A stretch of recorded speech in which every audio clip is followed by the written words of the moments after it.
দেখো এখানে আমি রুটি করে নিয়েছি। এই রুটিগুলো আবার দেখো ছেলের জন্য তেল দিয়ে সেকে এটাকে এইভাবে বানাবো। রুটি খাবে না তার জন্য এইভাবে দেখো কিভাবে বানাই। দেখো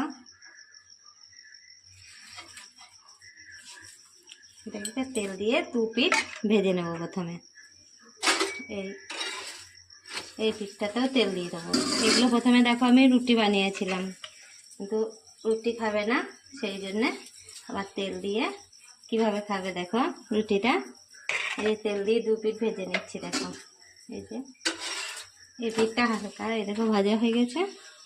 এবার এর মধ্যে কি দেবো বলো তো? আলু ভাজা। আলু ভাজার এই যে পুর দিচ্ছি পিঠের মতো।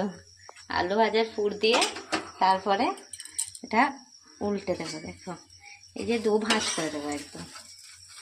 এই যে দুটো ভাঁজ করে দিলাম। এইভাবে দু ভাঁজ করে দু পিঠ ভেজে নেবো, তাহলেই তৈরি হয়ে যাবে।